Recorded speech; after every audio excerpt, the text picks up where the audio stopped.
That's what it is. So that's what I'm trying to tell you. Them old rappers, man, them niggas, bro. Have you seen any of these old rappers who be like, yo, they're the foundation of hip hop, really living good? Them niggas be looking really dusty. I kid you not. And none of y'all try to comfort me because I don't fuck with y'all niggas either. So I'm just tell y'all the truth. Y'all be looking like every time there be like an old nigga talking about hip hop, you be like, yo, bro, you sure you invented this? Because everybody else living better than you. Facts. You know, I don't go live a lot. I haven't really been going live since, you know, the pandemic, but this is something that came to my attention.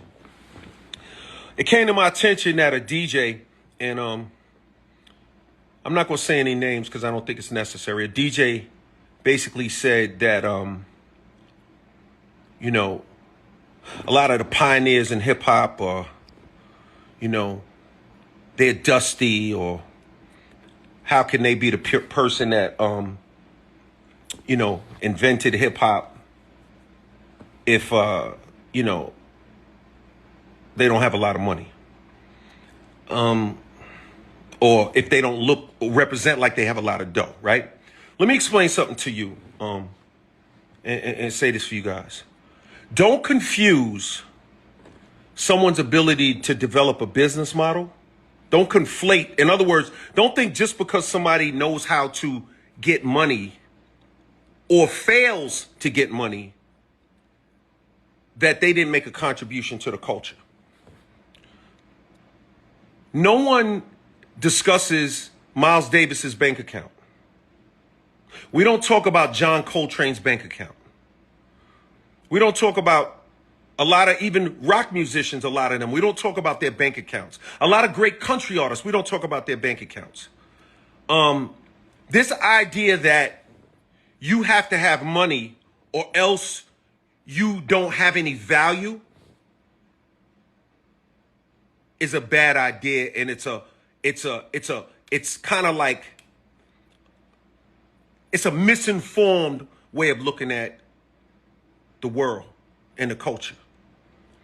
There are artists out here. First of all, let me say this.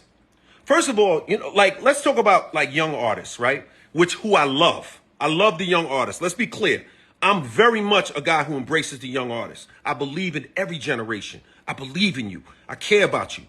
Let me say this to you, though.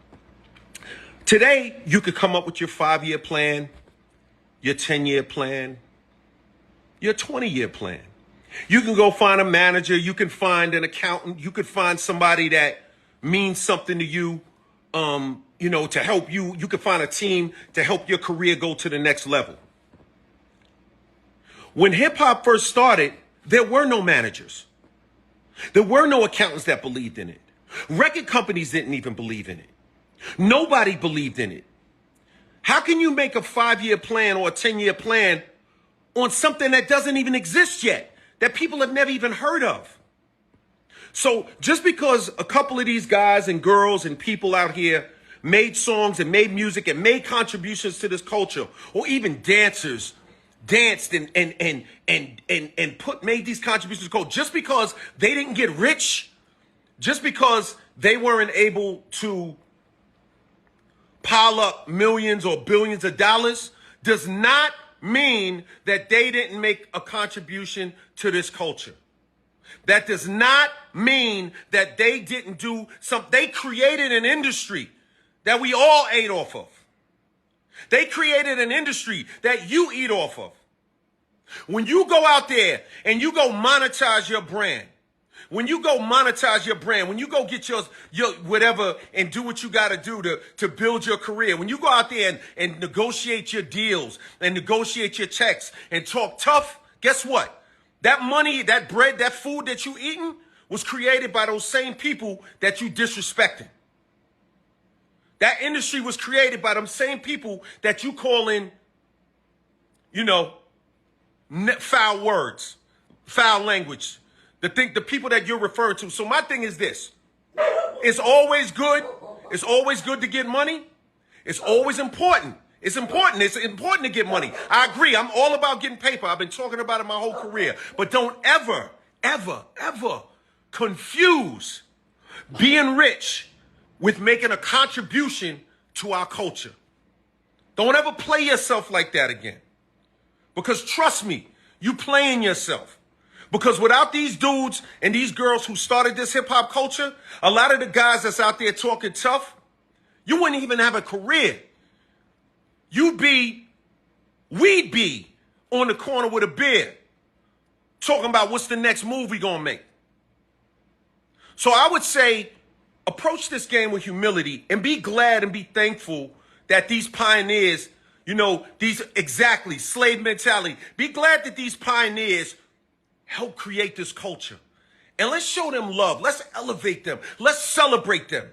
That's why I started Rock the Bells. That's why I started this movement. So I wouldn't have to listen to foolish rhetoric about people that change the world. These people change the entire world. The whole planet runs on hip hop culture right now. The whole planet. Every commercial, everything you could think of is all about hip hop. And there are people out there that started this thing, and I think that they deserve to be honored and respected. I'm going to leave it right there. I'm not going to say no names. I'm not going to say nothing foul. I'm not going to go at nobody's character. I'm just going to say,